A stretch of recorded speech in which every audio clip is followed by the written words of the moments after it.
The year is 2009, a great year for games. Uncharted 2, Assassin's Creed 2, Borderlands, Batman Arkham Asylum, Demon's Souls, and even though I'm a really big fighting game fan, I missed a few games along the way, starting with Street Fighter 4. Lock on! Gyrotron!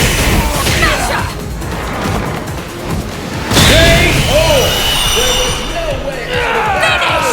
Street Fighter 4 was the next evolution in the iconic series, introducing new mechanics, new visuals, new characters. Man, did I love the look of this game. And man, did I pass it up every time an opportunity was presented. I was always more of a Tekken player, so SF usually got thrown on the back burner. Growing up, 3D fighters were really starting to break through. Tekken 3 changed my life. Seeing Eddie Goro doing capoeira for the first time was mind-blowing. Then, of course, Mortal Kombat was changing with Deadly Alliance. So the idea of some 2D fighters in the 3D generation weren't as appealing to me. So now I'm making up for lost fights.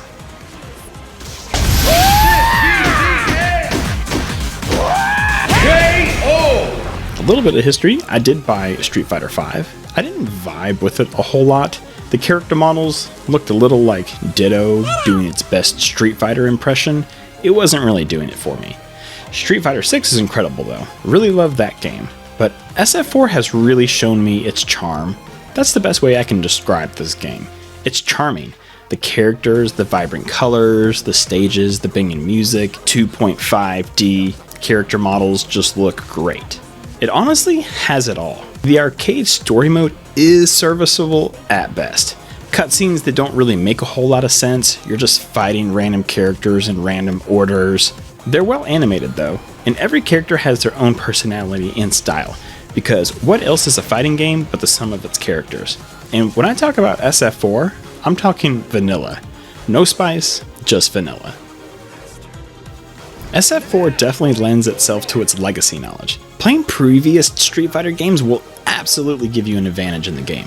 However, I don't think SF4 is super beginner friendly. It's not a button mashy type game. You really have to think about your spacing, timing, getting used to motion inputs can be really daunting. Half circles, quarter circles, full circles, all this stuff can feel incredibly overwhelming. However, when you go to the training section and you pick a character that you like, that you kind of gravitate towards, because there's so many characters that have their own personality, I feel like there's at least one character for everyone that they will just vibe with. But you click on this character, you go to the training section, you look at the command list, and it's actually not super overwhelming. It's not Tekken level where there's pages and pages and pages of all these crazy inputs. Every character basically has quarter circle forward, quarter circle back. It doesn't feel super overwhelming. Street Fighter 4 is full of style. The opening theme just gets you into the fighting mood, and I feel there's enough characters here you could definitely find one that you gel with. I love the classic Shotos, Ryu, Ken, Akuma, but I enjoyed Rose and Sea Viper a lot. Rose has this dope scarf that she channels her energy through, and the animations are incredible. Swinging her body around it is just awesome.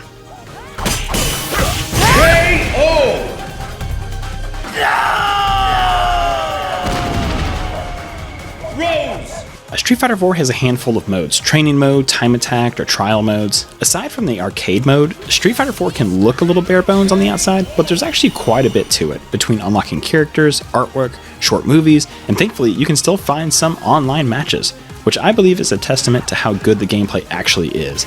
And that's the biggest thing for me. The gameplay is really solid. Characters feel good to use, and their attacks make sense for the character. And then you have some defensive options, which I really appreciate in fighting games, because sometimes it's so pressure heavy, you don't feel like you have a chance to get an attack in. Having some defensive options in focus mode is also a nice touch for me as a casual fighting game fan. It's never fun getting stuck in a corner and just getting wrecked, so options are always nice. Every character gets a cinematic super that just feels so good to pull off. It was nice diving into Street Fighter 4. I really enjoyed myself.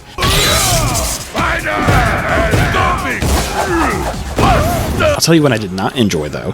I guess I just forget how ridiculous fighting game bosses are, but Seth is awful.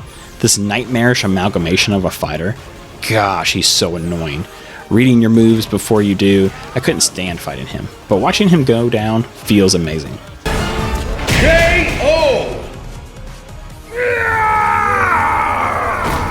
So for my final thoughts here, I really enjoyed my time with Vanilla Street Fighter 4. I know there's a few versions of the game, but I haven't had a chance to check these out yet. I am curious about the differences though. Street Fighter 4 is already a game I've gone back to a few times since writing this, so I'll know I'll continue to do so in the future. The gameplay is solid, learning all the nuances for each character and performing wake-up supers to come out on top feels incredible. It's absolutely a game I would recommend for certain players. Just give yourself some time to dive into it, and I think you'd find something in here worth checking out. So here's to hoping Roses in Street Fighter 6. I'm Tay from Did I Save? Thanks for hanging out.